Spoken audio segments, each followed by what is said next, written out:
Defendor. It's a Canadian-produced film where Woody Harrelson is a kind of like Kick-Ass, is this guy who's wanting to be a superhero. Now, Woody Harrelson does an amazing job. Amazing performance. The film gets a little overzealous with trying to balance both comedy and drama. It has a hard time kind of transitioning between the two, and I kind of found myself kind of drifting off when it would get really serious, and they would be like, "Come on, we need to put a hard-hitting story here." I like the acting. Kat Dennings didn't really do it for me. She didn't have me convinced in this one as a crack addict. But you know what? Woody Harrelson saves this movie, and you know what? The pacing is really well done. It's just like I wish they had a little more. I don't know. I wish they just had those transitions between comedy and drama a little well choreographed, I guess is the word. I'm going to say opposite of everything he just said and say that I love how they added the dramatic parts into the story, and I thought it worked really well. I also thought Kat Dennings made the movie with her performance as a crack addict, because I thought she did a really, really, really good job and came out of her shell with that performance. And it's a gutsy move to play that part in a movie. And otherwise, I really, really, really liked it. It lacked a little bit, I guess. I was kind of dozing off at some parts too. Did you find it was the middle? The middle, yeah, it just gets kind of long. It seems like the really, really long movie. I'm not sure exactly how long it was. Probably around 2 hours, but it felt like a 3-hour movie. But otherwise, it was really, really, really good. That's all I can say, really. Cool. After seeing Kick-Ass, it didn't really... Doesn't hold a candle to it. Doesn't hold... Yeah, but it's still really good. Alice in Wonderland 3D. Pretty good. It's pretty good. Is it weird that I liked the scenes before Wonderland more than the Wonderland itself? I thought when they went into Wonderland, it was kind of like Tim Burton and Autopilot. Only you would say that. Well, it was really kind of cool, and that's when like the 3D really stuck out. It's weird because the scenes before then are just like people talking in gardens but it's much more dimensional. Once they go into Wonderland, it's kind of the whole movie kind of seems on autopilot. Kind of wish it had a better hard-hitting story, but you know what? Afterwards, it was pretty good. Pretty good. Wish it was more than that, but that's pretty good. I'll kind of agree with that. Except for I thought that Wonderland was really, really cool. 3D was pretty awesome. There really isn't much more than that in the movie, though. The story isn't really great, and something that's kind of hard to follow at times. If you're going to see a movie because it's in 3D, because it's kind of cool, then go see it. And if you're a big Tim Burton fan, then go see it. But otherwise, if you want a good story, don't. It'll just ruin it for you. But it's still a fairly good movie, pretty good acting. The girl who played Alice was kind of awkward. Okay, yeah. But I really like Johnny Depp as Mad Hatter. He did a spectacular job, but otherwise, yeah, that's all I have to say. Cool. Clash of the Titans 3D. No, I didn't see it. I was working, but Sky went to see it. Sky, what did you think of Clash of the Titans? I don't even know what to say.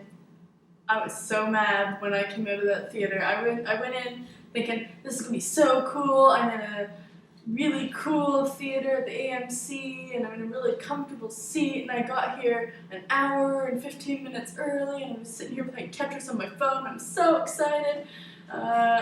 It's in 3D, and I'm in enhanced theater. Such horse. Yeah, such bull. Enhanced theater at AMC. Yeah, no, it's nothing. During the movie, I almost walked out. Me and another guy who was also alone looked up at each other halfway through the movie and just shook our heads. That's how horrible this movie was. It was pretty pathetic. Really bad acting. Some of the CGI sucked. Oh my god, some of it sucked. I didn't notice it was in 3D. I had these 3D glasses on, I kept taking them off and looking at the screen and putting them back on, saying there's really no difference at all. This would have been a really cool 3D movie to see if you were just going for that. There's no story, There's nothing else to see this movie for except for the 3D, and there wasn't even 3D, really, at all. Sorry to hear that. I'm very, very angry. I'm very, very mad at you, Clash of the Titans in 3D. Very disappointed. She's out of my league. A very middle of the road comedy. I talked about it kind of in the Hot Tub Time Machine review. Yeah, very middle of the road. There's some funny situations. Kind of wish they were funnier. Even though I love those, the two guys that wrote this, who also wrote Hot Tub Time Machine and Sex Drive, blanking on their names right now, and Sean Anders, forget the other guy's name. But since I really like them, but I mean, this is a little bit of a misstep. The dialogue here is really, really funny when there's just the scenes between the guys where they're talking. That's some really funny stuff. Other than that, it's just it's funny. Wish it was more, though. You pretty much summed it up. It's a very typical movie of its genre. Kind of a romantic comedy-esque movie. I thought it was pretty funny. Not as funny as some other things I've seen recently, but yeah, it was okay. How did you find the acting? Very mediocre, I guess. It was nothing special. I like Jay Baruchel. He did a really good job in How to Train Your Dragon, like voice acting. But here, it's his first kind of leading male role, and to me, it looked like he just took a bunch of marbles, like a bucket of marbles, and just like put it in his underpants, and he's acting the whole way through without trying to make any of the marbles fall out of his pants. Because throughout the movie, he's just doing this. You have a weird analogy. And this is fun to do. Date night. Really, it was a really good date movie. It really was. It was funny. There's some really good performances. Everyone has really good chemistry with one another. The thing that was really distracting with me during the movie was how it was shot. It's on, you know how if you've seen Collateral or Public Enemies, like Michael Mann's new shooting style, they shot it like that. So it just looks really weird and distracting. Like it's that digital photography, and it took me out completely. But there are some really funny situations. It's brisk, it moves fast, and yeah, it was a good night at the movies. I love this movie. It's number 3 right now on my list. Unexpectedly, though, I expected it to be just mediocre comedy, but I really, really, really, really, really liked it. I thought it was freaking hilarious. The whole audience in the theater was like crying from laughter most of the time. Pretty good performances, I'd say. I really like Steve Carell and Tina Fey as a couple. Yeah. They make a really, really good, funny couple. Almost believable, I guess.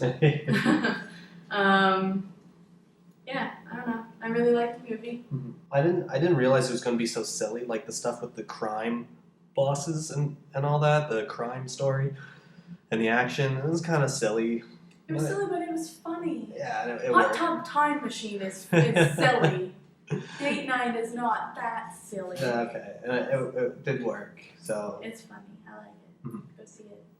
The last song, I thought it was very middle of the road. It was kind of like Nicholas Sparks for kids.